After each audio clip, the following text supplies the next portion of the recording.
You know, I don't want to just play it safe. It's a 2-string, it could be 3-string, 4-string, 5, 6-string arpeggios. But people kept on telling me to slow down. You know, I said, hey, slow down. I'm like, oh. No, remember, less is more. And I always said, how can that be? How can less be more? It's impossible. More is more. Telling you, bro. What's been happening, bro? Not too much. Still hitting more arpeggios?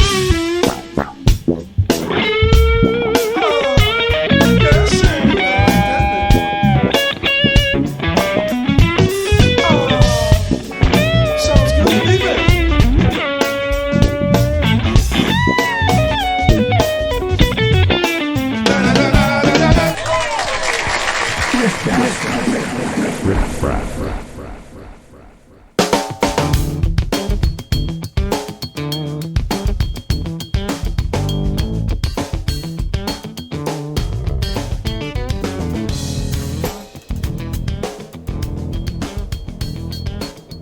Hey everybody, welcome back to the Riff Raff. Shane Theriot here. Thanks for tuning in. How are you?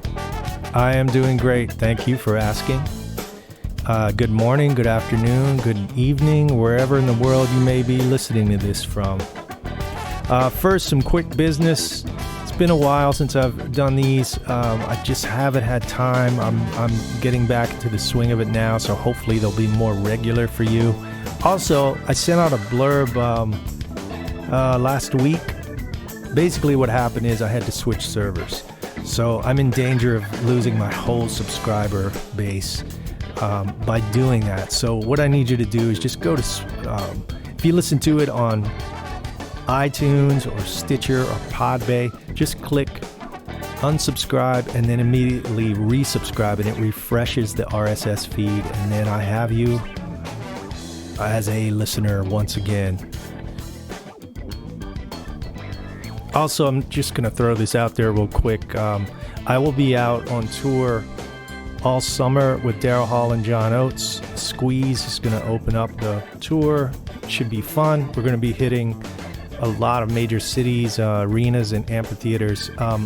Reason I'm mentioning this is I would love to do a few guitar clinics. I have tons of days off and would love to fill them with something. So you can contact me via my website, shanetheriot.com, contact@shanetheriot.com. Let me know if there's somebody out there, a couple stores, or you'd like to host that. I'd love to make it happen. I do get a lot of requests for lessons. I don't do that as much anymore, but this would be a fun thing to do. As always, I love your comments on iTunes. I love the positive comments you give me, and you know, if you want to support me, I don't ask anything for this podcast, but you know, buy some music, buy a record. I have 4 records out. Julian has records out, and that makes a big difference. So I really appreciate it. Hope to see you out there. Thanks for tuning in.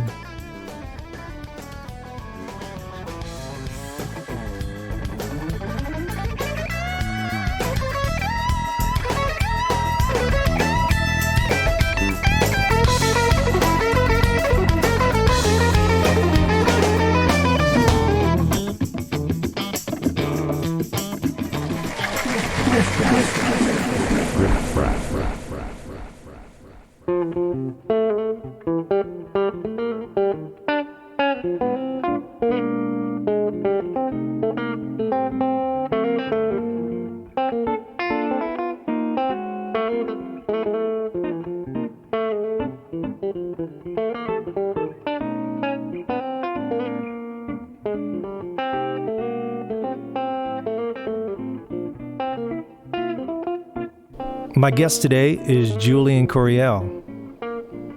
You know, those of you that listen to Riff Raff on a regular basis, you know that I probably exclusively feature guests that I know, have some sort of relationship, friendship with. I think it helps keep the show more intimate and honest, and that's how I've done it so far, and that's why they take a little longer, but I think it's worth it. But anyway, out of all the guests I've had on Riff Raff so far, I think I've known Julian the longest. We go back to the early 90s when both of us were young gun clinicians for Ovation and Hamer Guitars, and we got hired along with maybe 8 other people from around the country, and they flew us all to Connecticut, and We lost touch for a few years, but we've remained friends ever since. It goes without saying that Julian is a super talented, uber gifted guitarist. Not just a guitarist, he's a great singer, plays piano, he's a total musician. Hate you, Julian. He's one of those guys, yeah. It's not surprising, you know, his father was the late, great Larry Coryell, who we just lost maybe 3-4 years ago. I would think no one would argue with that he was the founding father of fusion guitar, one of the greats. And Julian grew up, you know, this is his DNA, so he's carrying the torch. And Hendrix was a fan of Julian's dad. How many people can say, yeah, my dad jammed with Hendrix? You know, that's pretty cool stuff. But he's currently with Alanis Morisette, also Blood, Sweat, and Tears, but he's done tons of other stuff. Leonard Cohen, Amy Mann, Carole King, Madeleine Peru. He played with Japanese pop stars. He did a whole album in Japanese called Gaijin, which I loved. It means foreigner. Maybe I'll put some of that up. So I've been trying to make this happen for a while. Finally, I was in LA and we got together, had dinner, went over to Julian's studio. He handed me a guitar and plugged me into his baby, his 65 Vibralux. And we're off and running, figure out what we're going to play, get things going. This one has a lot of great stuff in it, so I hope you like. Thank you.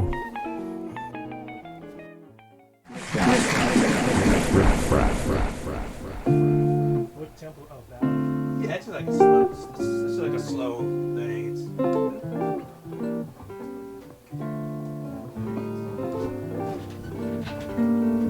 It's not hard. Okay. It's not hard. Sure. Okay. We good? All right, alone together. 1, 2, 3.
Nice, Julian. Wow, that was great. Sounded great, man. You sound fantastic, man. Beautiful, beautiful. I think we're probably the only people right now in Venice Beach, California, playing alone together at this time in the afternoon.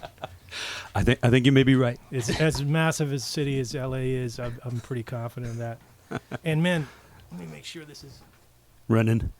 You know, I was thinking of something while we were playing. We haven't played together since we were about 19 years old. Oh boy. Which was what, about 8 years ago? Yeah, 7 maybe. No, I'm sitting here in Venice Beach, California, with my bro from a long time ago, Julian Coryell. Thanks for making this happen, man. Oh, thanks for having me. Yeah. Thank you, man. Yeah, and Julian's really got a hip studio here, and hooked me up with his guitars, and you let me play through your baby, the Vibrolux. That's right, the 63 or 64 Vibrolux. That's my favorite amp, just for fun. Yeah. For fun stuff. So it sounds great, man. You sound great through it. Last time I saw you was and heard you, you were playing with your dad at the Blue Note. Oh boy, okay. That was 4 years ago, 4 years ago. Yeah. Mm-hmm. And that was cool. It was really hip. Thank you. Yeah, that was really special. Gosh, I sure do miss him, and I sure do miss playing with him. Really any opportunity to play with him was always just like Christmas Day, man. Yeah. Well, I want to talk a little bit about that and just keep it loose, man. But I want to tell everybody. First time I met Julian, we did clinics together for Ovation and Hamer guitars back in the, God, it feels like 50 years ago, but it was early only 90s. 36. It wasn't that long ago. But we were both like 19 years old. Yeah. And I remember they picked guitar players from all over the country, and we all flew together to Connecticut. Yep. And I remember meeting Julian, and you just got out of Berkeley. Yep. And That's I remember right. you were wearing you had this red sport coat, and you were chain smoking cigarettes. And I was like, man, this dude says fuck like every other word. And then we hung out and played I remember you showed me like bird changes or something. Oh yeah, man. You just got out of Berkeley, and you had the ovation, burst. It was maybe a balladeer or Something. one of those, or it was. It's funny, that guitar was actually a great player guitar, and I forget the exact model. It was I know every year they did like a collector's model, and that particular run was a great one, and they were giving those guitars out like MAGA hats at a Trump convention. I mean, everybody that I knew had one of those guitars. And it's funny, you look back now, like, there's funny, it was like a virus, it was like herpes, those guitars. Like, one guy caught one, and then the other guy would touch it, and suddenly he'd have one. I see these pictures from that time, like, everybody.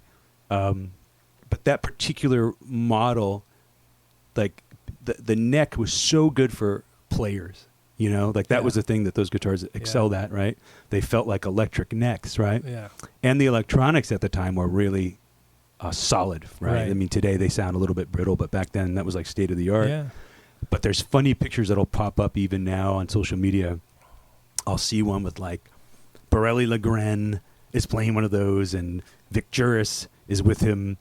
And then like there's even one where my dad is playing one, and Emily Remler, who's no longer with us, who was a hardcore, Gibson 330. I think that was her guitar she played forever. But even she was playing one for a minute. And then, of course, McLaughlin, absolutely. Yeah. But like that, there was a couple of years there where like everyone picked up that guitar and everyone liked it and everyone got one.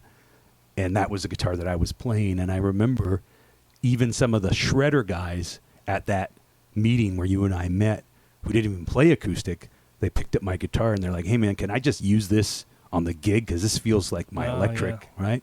And they really excelled at that, Ovation, making those electric feeling acoustic guitars, right? Yeah, they're still around, I think, Absolutely. But that was how we met, and we had fun and our crazy times. And then we lost touch for years and years. And believe it or not, Facebook, when I first got on Facebook, some kind of way I stumbled across your name, and then that's how we reconnected. And I sent you that was years ago. I don't even use it anymore. It was like 10 years ago. Wow. And that's how we reconnected. Yeah. Amazing. But here we are, and now we're sitting in. Anyway.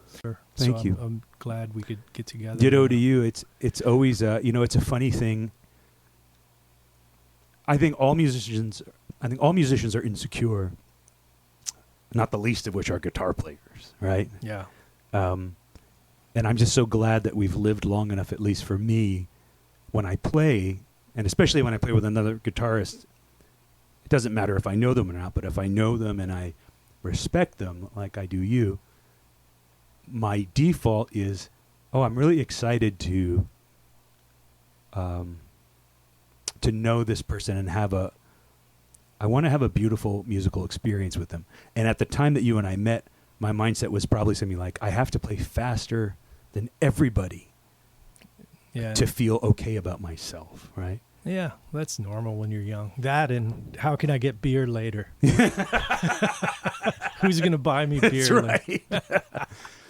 Yeah, but no, that's normal. I mean, I guess there's nothing wrong with that. But no, I think that's part of being young. But it's funny, the things that mattered to me when we first met musically, I'm wary of now.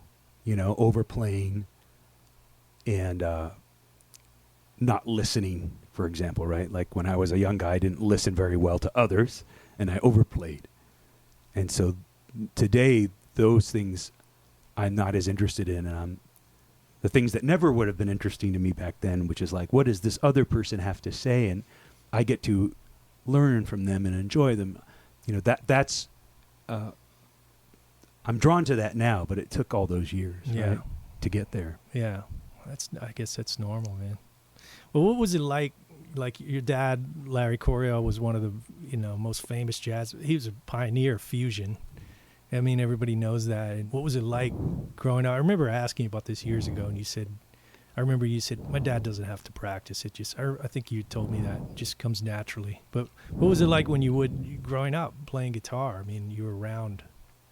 It was a mixed bag. I mean, on the positive side, it's probably everything that you might imagine. Having access to him, unfettered access, was. It's like having it's money in the bank, man. I mean, I think the joke that I used to tell you was there was a Scott Henderson record that you and I both liked. Players, and that he did that solo on the Creeping Terror. Yeah.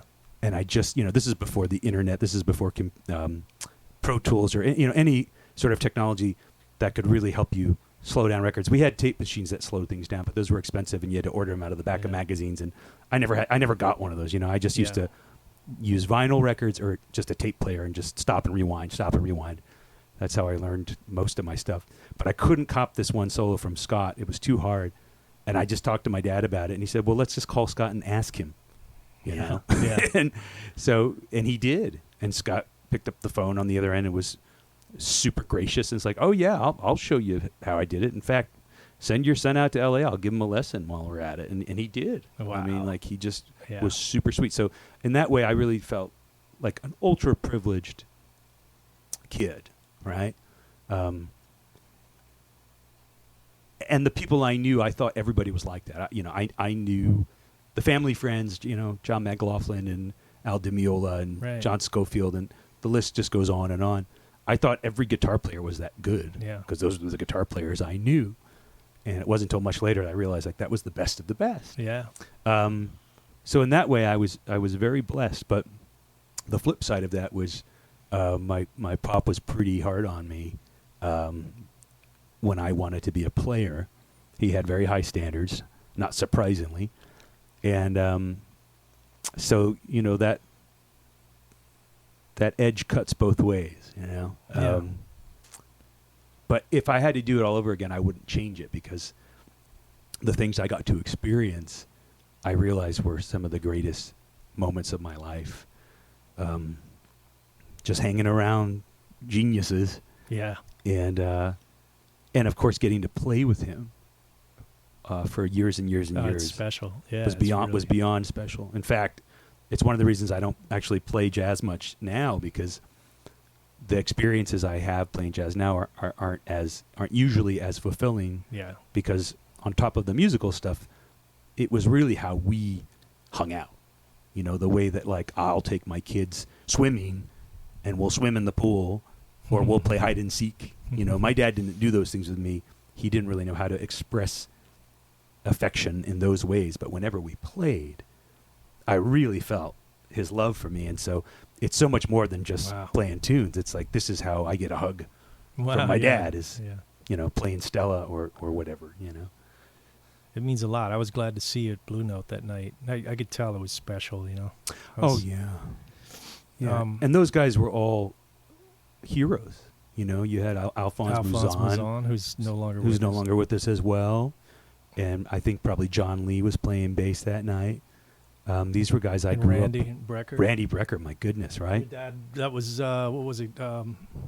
Alphonse Mouzon, Randy Brecker. What was the band? Something House, 11th House. The 11th House, right? So that's and that's what we were doing. We were doing the 11th House. That's right. The reunion. Music reunion, and honestly, man, it was one of those moments where I said, well, if my last name wasn't Coryell, I probably wouldn't be up on this stage. That being said, I've worked very hard to have a seat here, and I'm just grateful to be a part of it, Yeah, well, it's not like you can't hang. You're definitely a world-class player, man.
dad jammed with Hendrix too. Oh, absolutely, yeah.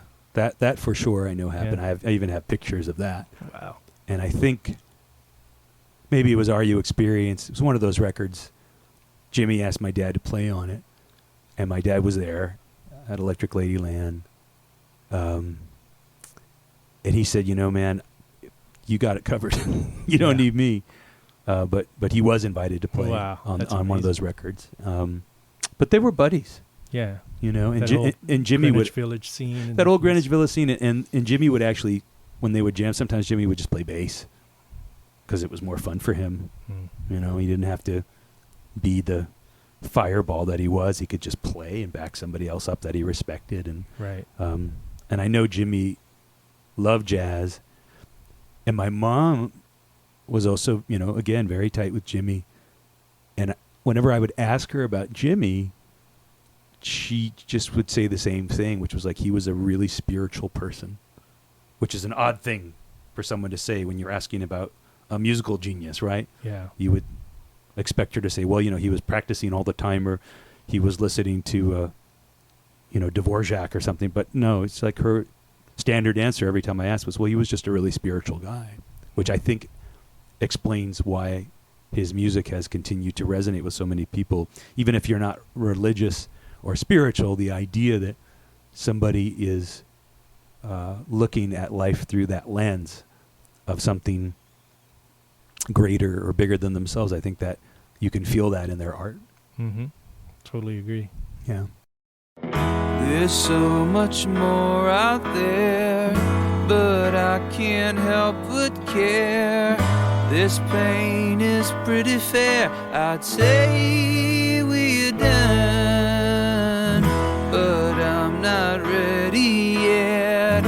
I just cannot forget the ways I tried to make you feel less cold.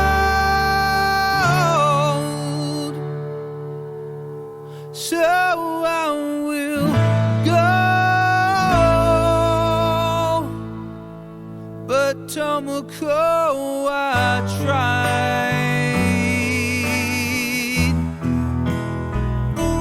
So goodbye, love.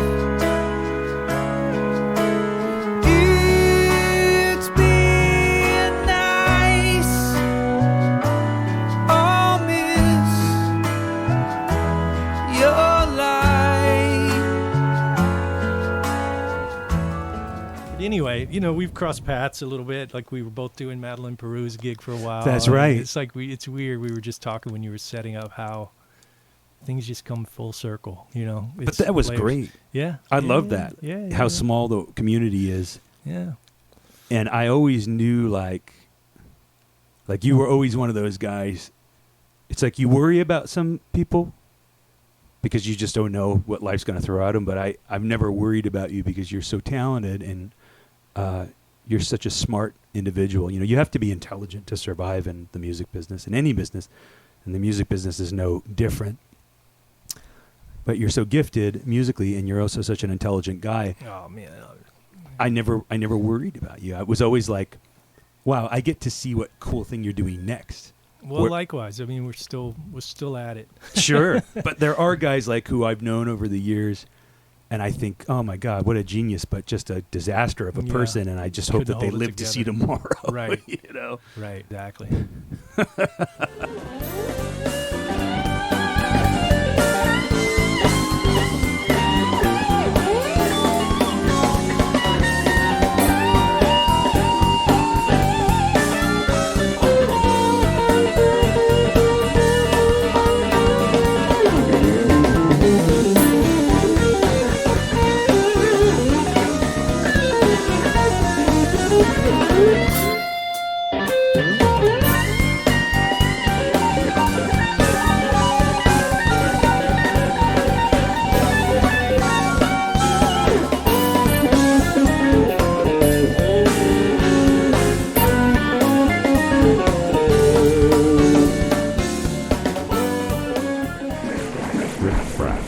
Speaking of your first record, Yeah.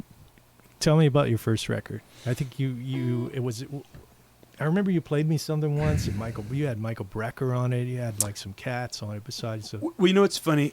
I was living in New York in the 90s, honing my craft, and I really wanted to be a great jazz musician. And I was very poor. And there was a couple of independent Japanese jazz labels that would run, cottage industry labels. These Japanese guys would come to New York and they would hang out in the jazz clubs and they would listen. And if they liked what they heard, they would just approach you after the gig and say, hey, I have a label, and would you like to make a record for my label? And it was easy money, and I was really poor. And so I remember, like, this guy offered me a down and dirty Japanese jazz record deal, right? Mm-hmm. And so that first one we made, it was live to DAT, D-A-T, 2-track, right? Ooh, that's brave. Yeah, but that's the thing. It was this guy was really smart. He's like, I'm not going to pay for tape. I'm going to rent a really good studio, and I've seen this guy play, and he's got what it takes, and so I'm just going to have him put his band together and just play live. And so the first record I made was that, and that was something that was I made it in maybe a day or 2 days. Well, that's the way the old cats used to do it. Exactly. Yeah. And I think that a lot of those guys, jazz is much more lovingly revered in Japan, and I think that a lot of those guys who own those small labels saw it through that romantic lens, like, well, I'll do it like the old Blue Note sides used to be, the old Savoy sides or something, right? So yeah, we did that, and it sold a respectable number, which is, for a jazz record, I maybe sold like 7 or 8 or 9,000 copies. I don't know. I never got the final tally, but it sold enough where he wanted to make another one. Now that record, I can't listen to that record today because I was so compromised. It was made in such a hasty fashion. I had no idea what I was doing. But then I guess he made enough money off it where he wanted to try to go bigger. So he gave me a slightly bigger budget, and he really wanted it to be more of a contender in America. And so, he asked me if I could get Michael Brecker to play on the record. And Michael was a family friend, and he was a hero of mine. And it was very, hard for me to ask him. I was extremely nervous, but I did. And Michael was so kind and gracious, and he said he would come down and play on the record. And I wrote 2 songs with him in mind, but one in particular I wrote for him. And it's just incredible what he did on it. It's a really hard piece, and I sent him the music the night before, and this was a huge life lesson for me. He called me up. He said, I can't play on your session because your chart is illegible. He said, I'm so sorry. If you're going to hire me to come in, you need to send me a clean chart. And I was probably 22 years old. Yeah. If that. I just didn't know. I nobody... I'm sure people had tried to teach me. God knows my dad had chewed me out enough times about writing crappy charts. I used to write charts for his band. It was sort of like homework he used to do for me. Like, he would say, I need you to write charts for, Jeff Andrews. Go write charts for Jeff Andrews, wow. Things like that. And he would look at my charts and say, oh, these are terrible. You got to redo this. So it was probably something like that. I sent Michael a shitty chart, and he said, look, I really want to play on your record, and I only have tomorrow to do it. So, you got to get a better chart. And I called up a buddy who had great handwriting, and I just begged him. I said, look, I'll pay you whatever you want, man. You just got to write a nice chart for Michael. And he did. It was a beautiful chart. I still have it. And I faxed that to Mike that night, and Mike said, okay, I can play over this. This is great. And we got into the studio, and I said, okay, Mike, you got the chart. Any questions? He's like, well, are you aware of what you wrote? I said, well, sure. I mean, I wrote it. He's like, yeah, but are you aware of what you wrote for the saxophone? I said, well, what do you mean? He's like, well, most sax players actually couldn't play what you wrote And I said, what are you talking about? He's like, it's out of the range of the tenor sax. And I said, oh my gosh, I'm so sorry. Do I need to rewrite it? And it was such a beautiful thing because there was no ego the way he said it, but he just said, no, I can play it. Yeah, of course. Yeah. I mean, I can transpose. Yeah. And it was remarkable, man. He read this, and it's a very difficult head. Not what's the name of the tune? Because I'm gonna put little excerpts. Yeah. It's called Stacy's Contusion, and I named it that because I had a buddy who was a sax player who idolized Mike, and I was listening to songs in the key of life a lot at that time. And for those that know, Contusion is like Stevie's foray into fusion. His very short-lived foray into fusion. It's quite legit though. It's a great tune. Mm-hmm. And I had been out with my buddy Stacy a couple of nights before, and we were young guys, and we were definitely doing things that today we'd be arrested for. And he ended up getting badly beaten up, which was really, scary. We just went to the wrong part of town. It was one of those things.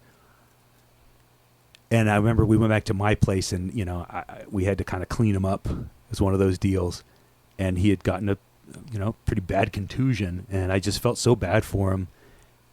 And yet Mike was his idol, and just the juxtaposition of like this amazing thing about to happen in my life and this really horrible thing with my friend that had just happened.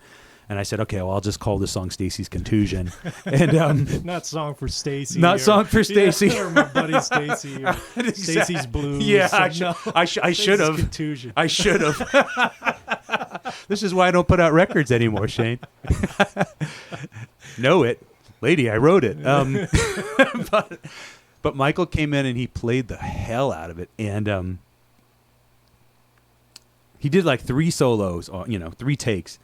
Each one is not even better than the last. Each one was a masterpiece. And I remember me and my buddy, the guy who did the chart for him, that was the condition. He's like, look, I'll do the chart for Michael, but you got to let me be there when he cuts the solo. I was like, absolutely. So we were sitting there with our jaws on the floor. Each take Michael took was just phenomenally perfect. Wow. And of course, after every take, Michael would look up sheepishly and say, like, was that okay? I can do it better. And we're just kind of like pinching each other and kicking each other under the console, like, Mike, it's pretty good. If you want to do another one, you can do another one. Meanwhile, we're like dying inside. This is like Beethoven is sitting there playing cadenzas for you. It was outer worldly how good it was.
And then they released that record, and I know that the label put a lot of money promoting that record, and it was an indie label, and I don't think they got the kind of numbers they wanted, and I felt really badly for them because they were really pushing me to do something a little more commercial.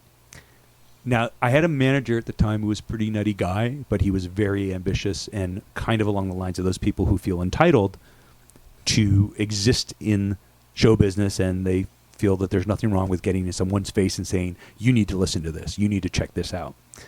And I was his client, and so he sent that record with Michael on it to a bunch of labels in the city.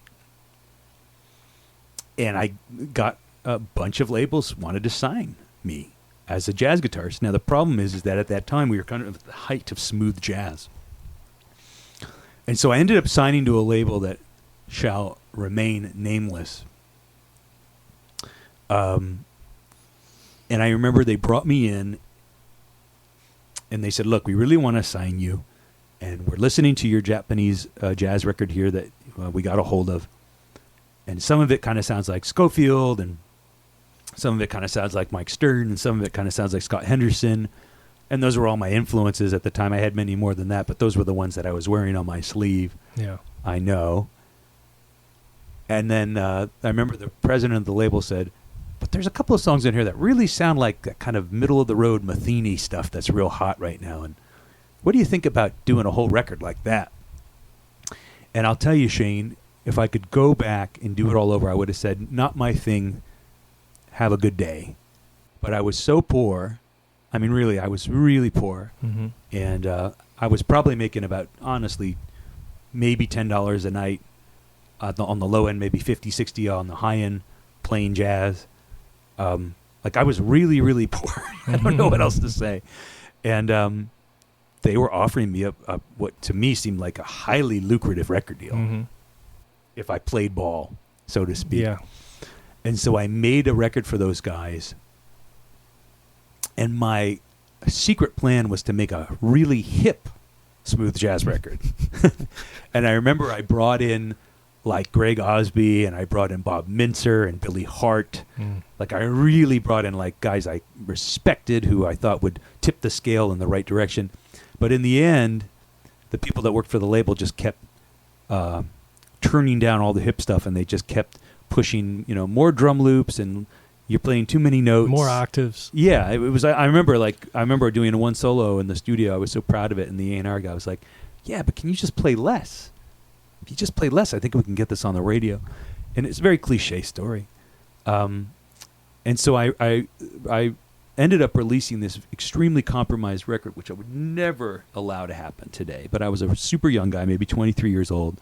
I really wanted a career. I really wanted to differentiate myself from my father's shadow, which I did a terrible job of because I was still playing guitar in some sort of jazz idiom. But I remember I tried to do really hip covers, and this was before everybody was doing Joni Mitchell covers. I mean, I'm talking about 1995. I did a Joni Mitchell cover. I did a Leonard Cohen cover. I did a Bob Dylan cover. I did a Sam Phillips cover, who's a great artist that should have gotten more love in the world. And they ended up axing most of those. I did an Elvis Costello cover, like an Afro-Cuban version of an Elvis Costello song. I did all these things to try to make the record hip. And they just kept destroying all the hip stuff and just leaving all of the really saccharine, banal stuff that was mostly drum loops. And the record came out, and of course it tanked because it was inauthentic. It wasn't who I really was. And I think energetically people can hear when someone's being phony. It was very Spinal Tapian. Like we would do these in stores, and there would be a stack of 8x10s. And the label would be sitting there, and pictures of me hanging on the wall, like cardboard cutouts. Because I was a young guy, I was good looking enough. I think they were trying to sort of, maybe like a matinee idol, smooth jazz guitar player kind of thing, whatever. And nobody showing up to buy the record or get an autograph. It really was like straight out of Spinal Tap. And I remember I had these great bands, guys like Kenny Wollesen on drums and Scott Colley on bass, like great high integrity musicians. And I remember like they were looking at me like, why are you bringing us in on this jive project? Like Daniel Sadownik, like all these great guys that I admired. And I remember like they all just, obviously I had disappointed them by inviting them into this, pretty mediocre scene. But I was hoping that we could turn it around together. Yeah. I was very idealistic, but it just doesn't really work that way. Man, you make the best decisions you can at the time based on what you have going on. It's easy to look back and and that's the thing, right? If hindsight is always 20/20. And I'm sure it's not as bad as you probably, anyway. Well, the funny thing is, it begs the question: why do we do this? And at the time, I was doing it because I needed the bread. And I also wanted to get out from under my father's shadow somewhat, or at least show him that I was legit somehow. If I had my own record deal and I had my own record and I was making a living, then he would maybe be proud of me. Yeah. And we do things for the wrong reasons sometimes. And that, in retrospect, I did what I did, but I wouldn't do it that way again, for sure. Well, there's a lot of things I wouldn't do either. Yeah. I mean, Now you got when to pony up one. You got to tell me one thing that you wouldn't do the same. I'd have to. Well, there Just are give a me lot, one. but you kind of put me on the spot now. Just give me one, man. Doesn't have to be your biggest regret, but Probably staying with the Neville brothers as long as I did. Oh, God really? bless them. I love them. But towards the end, it got sort of weird with, it was, I don't want to take all this time, but I might edit some of this out. But basically, Art Neville hurt his back, had back surgery. And so they brought in Ivan Neville, Aaron's son, to play Keith. And Ivan played in the Expensive Winos with Keith Richards. He's badass, no doubt. yeah. But then Art came back in, but Ivan was out of a gig because he needed some bread too. So Aaron kept his son in, Ivan in. And then Art needed somebody to help him, so he brought his son Ian in, who played guitar Oh, too. geez. So all of a sudden now we've got 3 keyboard players and 2 guitar players, and nobody's gone anywhere. And I called it nepotistic chess. Yeah. 'Cause it's like, and then it got kind of crazy. So I should have stepped out a few years earlier, but I thought we were going to make a record, and did a record in Nashville that was really the worst record ever. Oh, wow. Major label budget. Oh, wow. But anyway, I would have bowed out earlier. That's one of my things Yeah. that I wouldn't do again, is stick around that long. Even though I loved them, I'm still tight with Aaron and all that. But I look back now and I go, man, I shoulda, coulda, woulda. Anyway. But we don't know at the time. No, you don't know at the time. And I was No. trying to buy a house, and it was like I didn't have any money, and it's the same shit. You're Yeah. like 27 years old, Yeah. 26 years old. It's yeah. I'm just, man, not to turn this into like I just, people that are listening. I know there's a lot of pro guitar players that listen to this. The older I get, the more grateful I am that we get to play, and sometimes we play stuff we love, sometimes we play stuff it's okay, but it still beats the hell out of digging a ditch, or, you know what I mean? I'm like, hey, man, whatever. It's easy to go back. And Oh, yeah. Well, I mean, now as soon as this is over, I'll think of all kinds of shit, like the real shit. But I can't think right now. I'm like I'm so into what you're doing. That's why I'm trying to think. So I'm not really thinking about my own thing, well, but but the thing I want to say to that, we're talking about what wonderful problems we had. Here I am whining about, well, I didn't like my record deal. yeah. And you're whining about you didn't like I your don't gig like the with, steak. with legends, Yeah. that the world Well, loves, right? it just got weird. That's all. But- I'm but- not saying but- I didn't like it, but yeah. But I think that's important for people Yeah. to understand that on the one hand, we have no right to complain about any of this because we're not digging ditches. And on the other hand, which is equally important. No offense to ditch diggers No, we love listening to this. ditch If you're- diggers. Yeah, if you're a ditch digger. I have utmost respect. On the other hand, whatever your situation is, whether it's a gig with a legendary band or a record deal or, working for a boss in a law firm or what have you, you're still going to have to deal with trials and tribulations, and whatever level of suffering you have experienced, that is real to you. And that's why I never want to minimize anyone's suffering, because to each of us, our suffering is as real as it's going to get. And then you step away from that, and all these years later, we look back and go like, well, we were so lucky, right, to Yeah. do any of this. And Yeah. of course, today, Shane, I just kind of chuckle when anybody wants to pay me to do music still. I just think it's hilarious. Like, really? You still want to give me money to play guitar? I mean, do you know what they call guitar at the Musicians Institute in Los Angeles, where I used to teach No. the young students now, like especially like the EDM kids? They call it the old man stick. Are you serious? Of course I'm serious. Wow. Like, this is an anachronism. It's a piece of wood with some metal strewn across it. I mean, it's a very primal thing. And, oh my gosh, like, you want to pay me to play this piece of wood with strings on it? And you want to pay me handsomely to do it? Yeah. Like, so much so that I could take care of my family? It's beyond gratitude. It's like I don't even believe it's real at this point. I'm not a young guy. I'm not. I don't have the young guy looks that I had back in the day when people used to tell me, "Oh, well, you're a good-looking guy, and we can sell you and market you." All that stuff is long gone. But you still want me? Well, geez, I'll do it. Thanks Sure. But you're working, man. You're a working cat. You're playing with, Alanis and Blood, Sweat, and Tears. You're producing. I mean, Yeah, and I'm super grateful for that stuff. And the thing I'll say to that is, in spite of the changes in the industry and in spite of the changes that you and I and everyone goes through in the aging process, which maybe make one less employable depending on the situation. I don't know. Sometimes it makes you more employable depending on your qualifications. We have a certain level of expertise, that is not as common as some people may think. And especially now with technology making things so easy in music, it's less common to have a certain kind of expertise that we possess.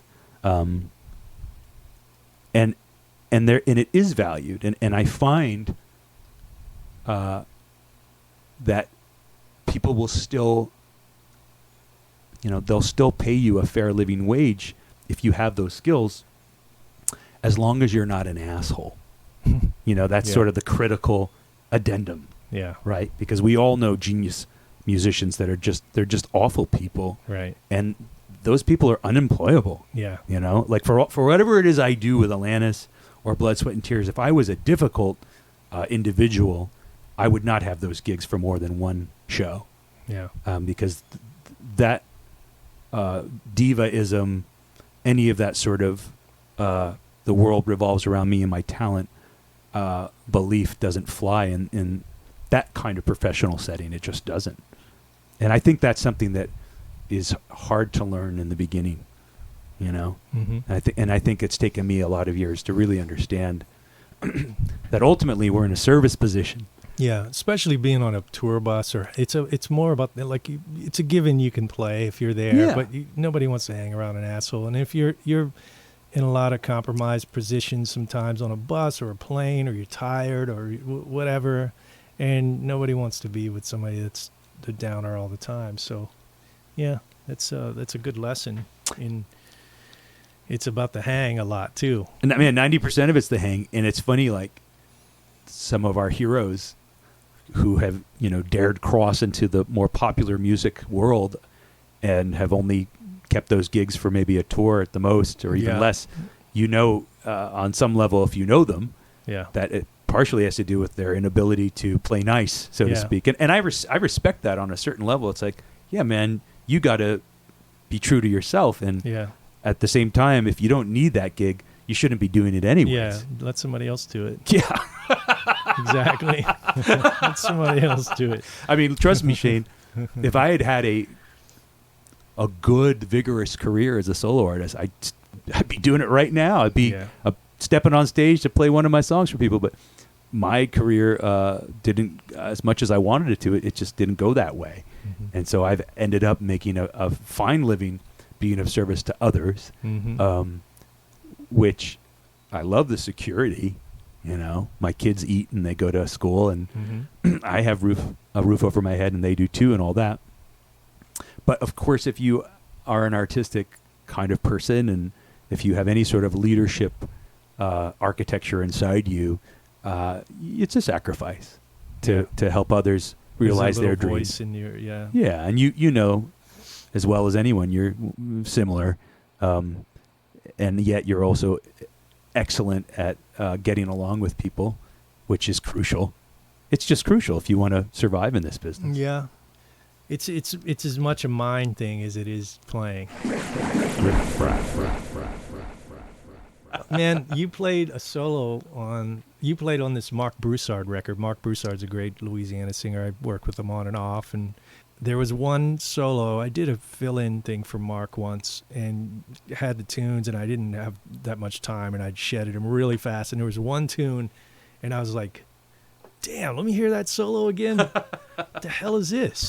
Who is this? And I looked it up. Julian Coryell. Son of a bitch. I got to learn this thing. Sorry. And I kind of got it close, but yeah, it was, man, I don't remember I'm going to find it and put it on here, but that was a ripping solo. Thanks. Well, it was in C minor or something. Yeah, or something. I think that was probably Rocksteady. Yeah. That's the one that comes back to haunt me. Totally unexpected. Somehow that solo has become a litmus test for young players. Like, someone will send me a link every now and then of like some young kid on YouTube is like, oh, I'm gonna learn the rock steady guitar solo now. And I've had like young guys contact me and they want a lesson just to learn to learn the solo. Shit. But the funny thing is, we were making that record, and that was Mark's major label debut. Right. And he was such a happy guy because he had budget. This was like the very end of the record era, record companies. And Calvin was was playing his butt off on that. Chad, great band. Chad Gilmore. Yeah. Just killing band. But Mark was like a kid in a candy store. He had his great band, great studio. Everything was to his wishes. I remember he came up to me. He's like, hey, man, I got great players on this record. Sonny Landreth is going to play on it. And, he was just name-checking all kinds of great guys. And he's like, but, man, there's one song I want to give this solo to you. I really want you to do your thing. And I just remember thinking, like, you know what? And I was doing a lot of sessions at the time. That was like the era when you still had session work in L.A. And it's actually a great time to be a working guitarist because you make a fine living and you could stay in town. But yeah, he just said, like, I really want you to do your thing. And I just said, well, you know what? If I'm actually getting asked to do my thing on somebody else's record and it's not jazz, it's pretty rare that happens. And I said, I'm going to come up with the solo that pleases me. And if he doesn't like it, then I'll just say, well, hey, man, I'll give you something simpler. Yeah. But I'm at least going to try. And I remember I went home that night and I did compose that solo. You went Tom Schultz on it a little bit? I did, man. I did because it was one of those times where I had the confidence to say, well, I know who I am. Yeah. And, I'm not, the bread is, I'm happy to get paid for this, but it's not going to buy me a house or anything. So, like, I got to get something out of this for myself that's a little bit more than just a paycheck for a couple of weeks. Can I put you on the spot? I don't remember the lick, but can you play it? That solo.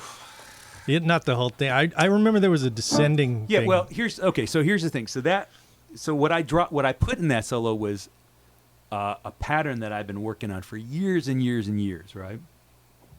And I give this to a lot of my students now, because it's not something I like to play, because it's too much of a pattern. Yeah. Meaning, if I'm doing it, I'm not really creating in the moment. Right. But it's such a useful pattern that I like to give it to my students because it's a great trainer to understand how to create a certain kind of intervallic excitement that sounds a little bit fresher. And so, or maybe it's, I'm trying to remember the key that we used to do then. Is it C minor, Rocksteady? I think, I don't remember. Oh, yeah. You better be ready to rock steady. Yeah. When we get there, right? You better be ready, right? So if you just do that progression, so it was like, and so here's the lick, right? That was even Nice. right, and that's what it is, right? And go back to that B flat right now. Nice. A little, Right? yeah. And so that, and this is an exercise that I give to my students where you can make a whole scale out of it, right? And you can do it. And so when I teach it to them, I show them the basic, which is.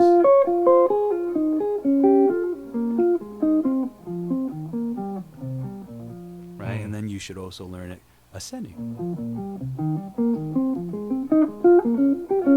Nice. And you can make a whole chord scale out of it.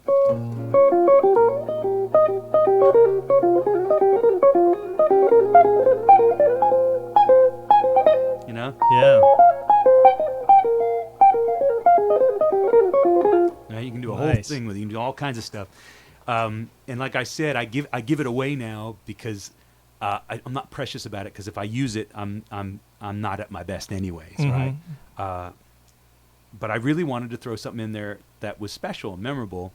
And I remember, like, I wanted to do a little bit of a tip of the hat to Carlton because I loved, Larry was a hero of mine on all those Steely Dan records. So I remember starting with like a Carlton thing.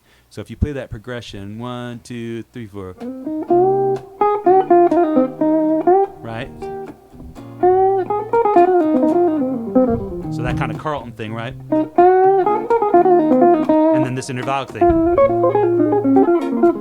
Nice. Yeah. And then I remember just a nice soulful bluesing. And then maybe a little bit of like Steely Dan.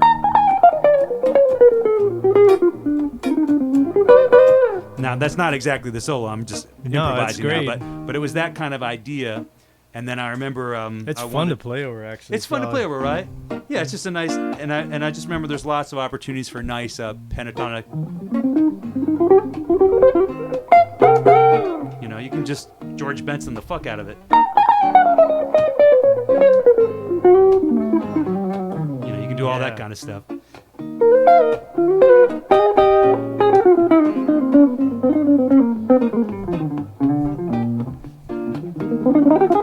You know, you can do all kinds of wankery. So I did that solo. I wrote it and I worked it out, which I almost never do on pop sessions because I want the spontaneity to be there. But I also knew too that if I didn't nail it the first time, that Mark might lose confidence in me. And I didn't want anyone in that room to lose confidence in me. I wanted to walk in there and drop that solo. And all they could say then was, well, we don't like it, but you played the hell out of it. And that's fine, right? But I didn't want them to say, well, you didn't really play it well. Yeah. You know?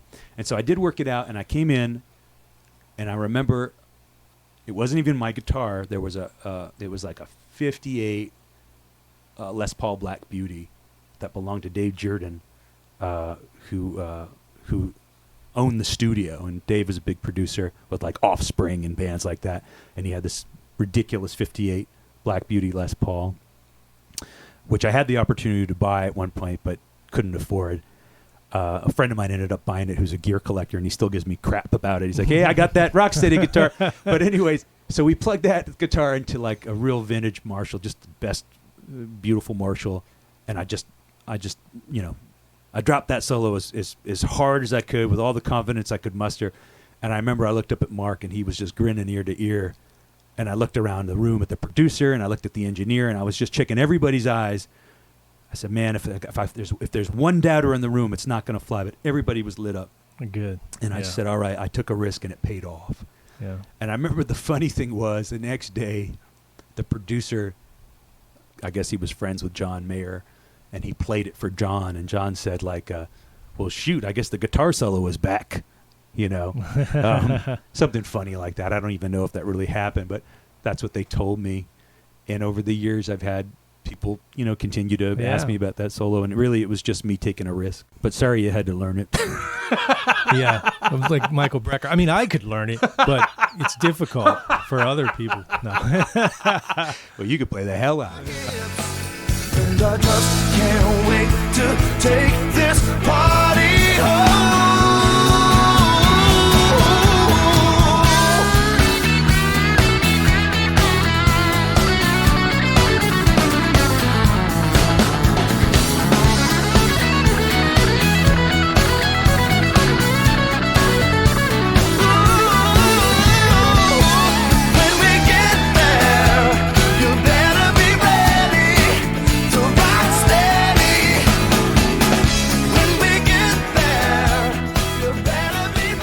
But I do like that idea, and I do miss in music, especially pop music, sneaking in more sophisticated things. Yeah, a little slick stuff. Yeah, because when we were coming up, there was so much more of that. Yeah.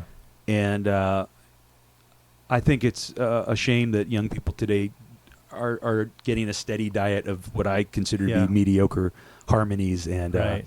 I'm kind of sick of solos that go. Yeah. You know, that the kind of,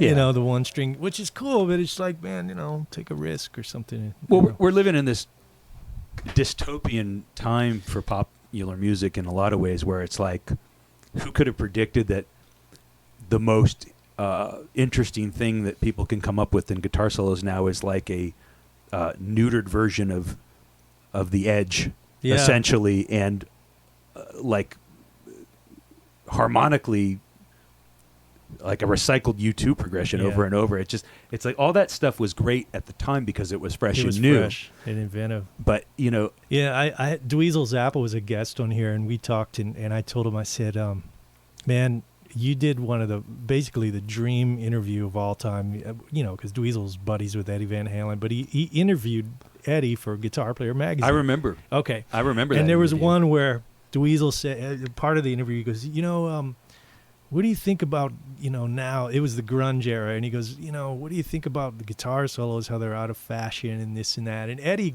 came up with a really brilliant answer. He goes, man, music is an expression, and even if somebody's playing something out of tune or it's a one-string solo or whatever, it's a form of expression, and it's still valid, and it's music, and as long as people get off on it, that's what matters. And Dweezil says, yeah, but I'm sick of solos that suck.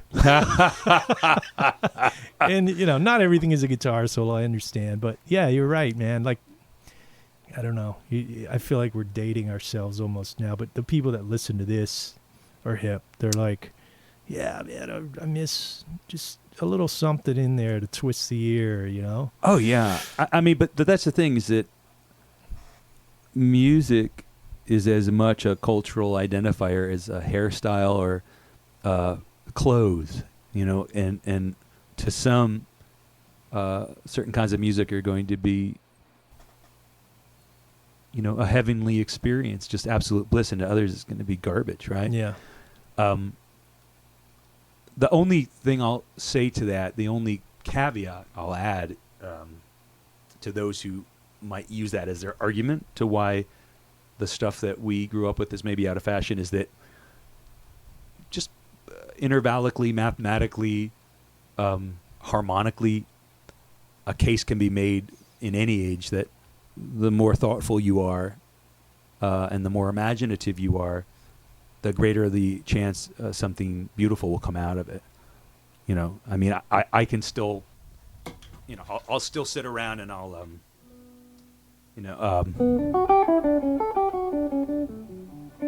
Bach. yeah. Yeah.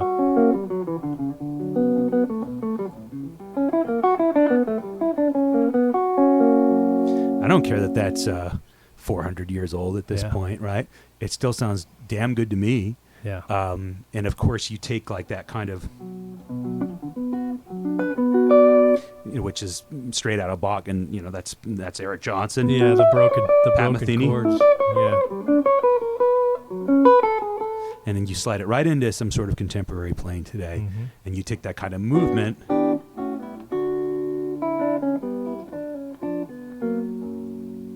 I mean, if you can't tell me that's not beautiful. You can say it's not your cup of tea, but you can't say that it sucks, Mhm. because you can't say that that sucks any more than you can say that a sunset sucks. Yeah. It's just, it's factually satisfying, right? Yeah. All the elements are there. And to those who don't find satisfaction in that, I probably am not going to ever be able to do anything for you anyways that you would like, so I don't mind not being invited to your party, right? I mean, I just come from an era where that is exciting to me. Even if it's...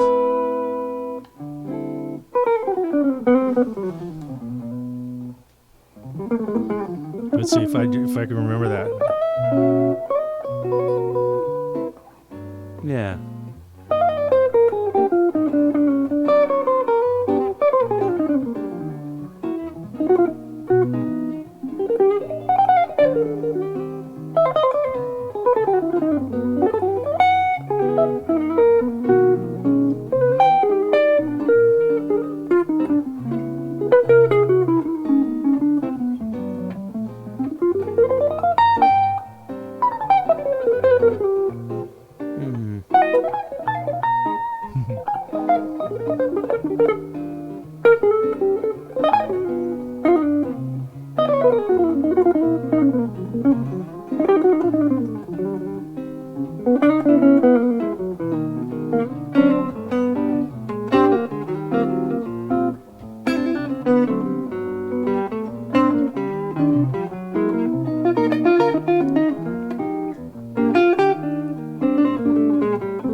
Giant steps.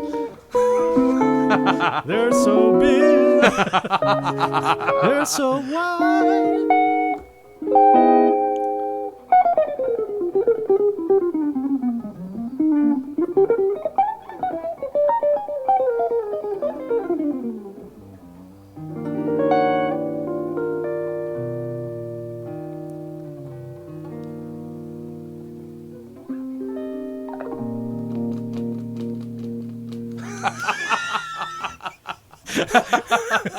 Man, we went from Mark Broussard to John Coltrane in like 5 minutes. Holy shit. Well, you know. Riff Raff, Raff, Raff. I was watching your right hand. I kept screwing up the changes. Man, you got the really great right hand. Thanks. Yeah. It's a funny, free floating. Like, yeah. right? You there's no anchor. You're not using an anchor. Not at this point. Not at this point. And it's a funny thing. We could do an entire podcast just on right hand technique, right? Yeah. And not even touching the left hand. Yeah. Do a whole podcast on the left hand. I mean, that would get maybe a dozen listeners. Oh yeah, you and I listening 12 times. But what's funny is that when we were coming up, you want to talk about history. So much emphasis was on alternate picking, for example, and of course I'm Larry Coryell's son, and I was damned if I wasn't going to be able to alternate pick rapidly, because that was, Dad's bread and butter. So there was a lot of pressure for me to learn that, which of course I devoted myself to that for many years. And then, of course, there was always, and this is what I tell students, it's like, look, you've got 4 or 5 or 6 different ways to use your right hand at the very least.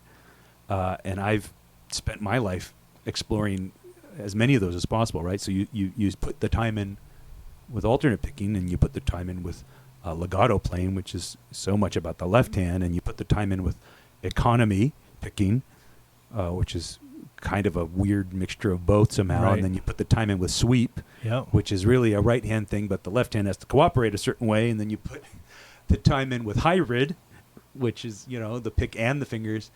And then, of course, in the last 5 to 10 years, I've started to play more classical guitar, so you put the pick down all together, and you work on all the right hand stuff without a pick. I mean, what a beautiful cornucopia, right? Yeah. Of exploration. Well, you've got them all covered, man. Did you ever shed any of the Gambale stuff? Well, you know what's funny? I did. I mean, the thing I remember, probably about 1986. The pre-internet, right? The internet now has just spoiled all wonder in the world. You just press a button and your answer is there. But back in the old days, we had to hunt for that stuff. And I remember a guitar player did, you may remember this, they did an issue on speed. Yeah. Remember the Flexidisc. sweeping Yeah. Yeah, and I had that Flexidisc too, right? And so the thing I got from that, so I shed a little bit of Gambale. That's a short answer, but of course, and what I tell my students is, look, start with an easy sweep, a 3-note sweep, and do the old Woody Woodpecker on the top 3 strings, right? Mm-hmm. And I remember Paul Gilbert, this was his the first one's free and the second one you got to pay for, kids. This was one of his first one's free tricks. This major arpeggio on the top 3 strings. Sounds like a Vegas casino. When you walk in it, but they're all in C. That's right. They're all. It's next time you play a casino, walk in Vegas, they're all C major. I'm like, fucking, there's triads everywhere.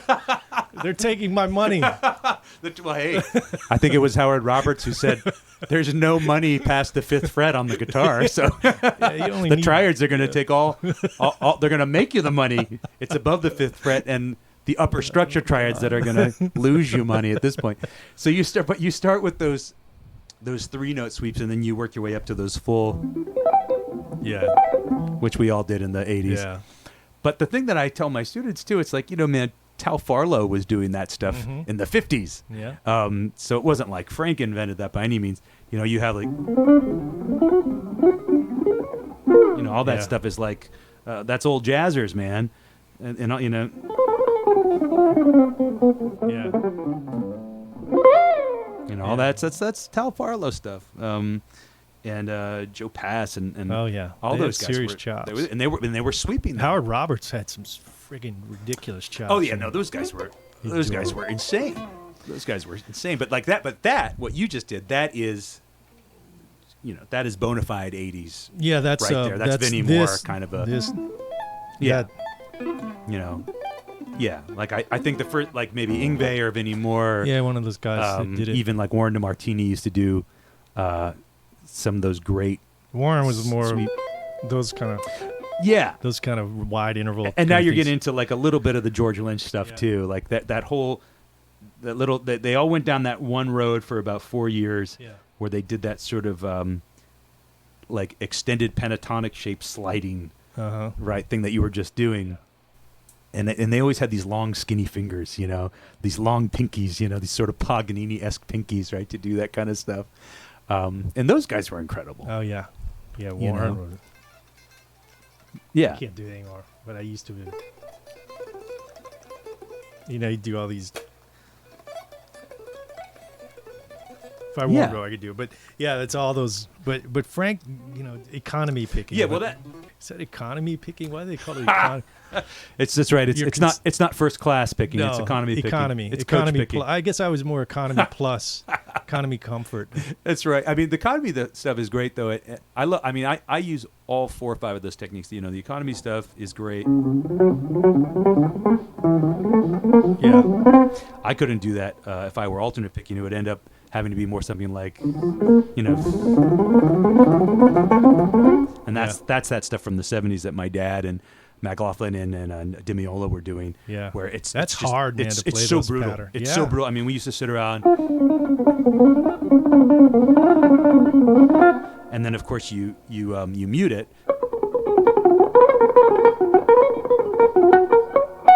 and you get the Demiola thing, especially if you start doing any sort of Phrygian. But that was legato. You really have to be pure about it. That's economy. Let me see. Here's like the classic. You know, there we go.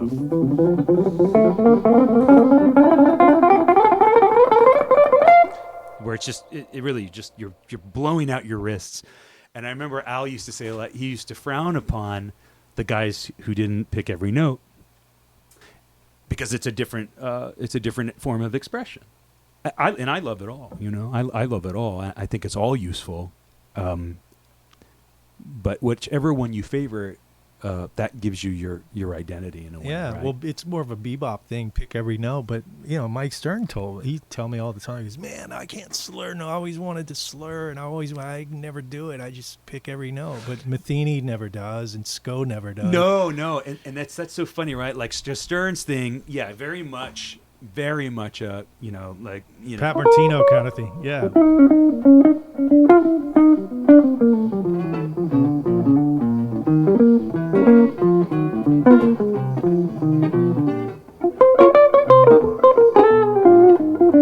And then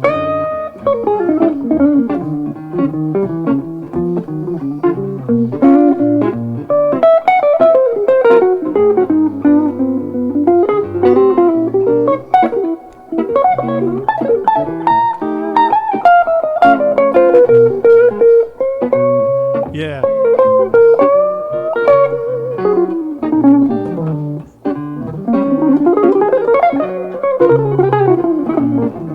right, that kind of thing. Yeah. There it is. Hello, I'm Mike Stern. That's the hello, I'm Mike Stern. Yep.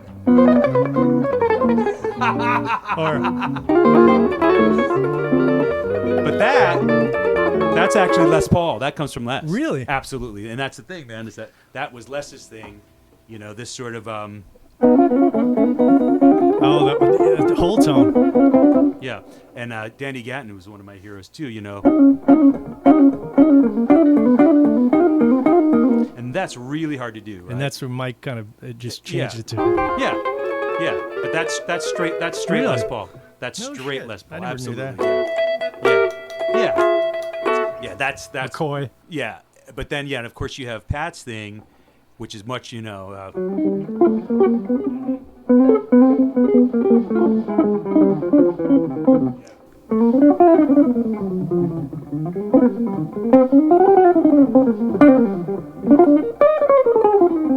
Yeah. You know, which it's so funny because I always no disrespect to Pat, but if you just turn the treble back on, Oh, I have a funny story about that. One night I was on this tour bus, okay, and I was on a tour, and I heard somebody put on a record. I was listening to it, and it was Bruce Hornsby. Okay, Oh, yeah, Harbor Well, Lights. check it out. So Yeah. I'm listening to it, going, yeah, oh wow, yeah, man, Bruce Hornsby, and I hear the guitar solo, right, and I go, wow, that's really interesting, man. That cat is like, really interesting interval, beautiful solo, beautiful feel, tone. And I go, Yeah. And then I look at the credit, Pat Metheny. Yeah. And I'm going, he must have looked at his guitar, the tone knob, and went, what's this thing do? It's like rusted shut, like turns it up and goes, here's the tone. Oh, yeah. And then after the solo's over, it's like, I'll just put that back. That's interesting. That's what that thing does. Riff Raff. But that's what's so magical, right? Is that with the sweep of a tone knob, you can find your voice for life, right? Just like when Mike discovered the chorusing effect, he became Mike Stern, effectively, right? Because there's plenty of footage of Mike before he found the chorus pedal, and he sounds great, and he sounds like Mike, but not quite. Something's not quite there, right? Because he's playing on a Strat, and he's playing with distortion. With zero reverb. Right? And then you get him through that JC 120 with the telly. I think it's a modified telly. Maybe you put a humbucker in there or something. But once you get that chorus, it's a Yamaha SPX 90, which are ancient, on Great, the old pitch box. shifter Yeah. thing. That's all it is. It's a pitch shifter preset. wow. And he says it's like a piano to him. It sounds piano. When he plays trio, it's fatter. I understand that, but he gets a bad rap for the chorus. But I think it's a beautiful sound. Oh no, I love it. My point is that I can't put on a chorus pedal and solo over jazz without sounding like a hacky Mike Stern. Right. That's the point. And yeah. and when I play a hollow body, if I roll back the tone too much, I sound like a hacky Pat Metheny. Yeah. And if I play a rat with a chorus pedal, I sound like a hacky Schofield, right? Mm-hmm. And this is why these guys have one of the many reasons they have my utmost respect. Like, not only did they put the time in on their instrument, but they found a voice, right? Yeah. When you hear Mike play, 3-4 notes, it's Mike. Same with Sco, same with Metheny, and they differentiated themselves, like, because for years there was just guys, the purists, and they're all great, but until you hear enough of their playing, it could be like 5 or 10 different guys. Right. But those 3 guys, just for the sake of this conversation, they figured out a little sonic, a novel sonic idea to separate themselves from the herd, right? And that's such a brilliant thing to do. And, God knows we've all tried to find our own version of that, Riff Raff. Beautiful, man. That was so fun. Man, thanks, Julian, again. Oh, man, thank you. That was great. That was so So fun, good. man. We can't wait 25 years again to play together. Man. It was great. It's just it's such a funny thing, just to sit in a room with another guitar player that you you love and respect, and just to make music. It's such a novel concept in this day and age, and gosh, we should all do it as much as we can for our own happiness and wholeness. Yeah, absolutely. Well, again, thanks, bro. Appreciate it. Thank you for what you're doing, man. Thank you for shining a light in what some may consider to be a bit of a dark time.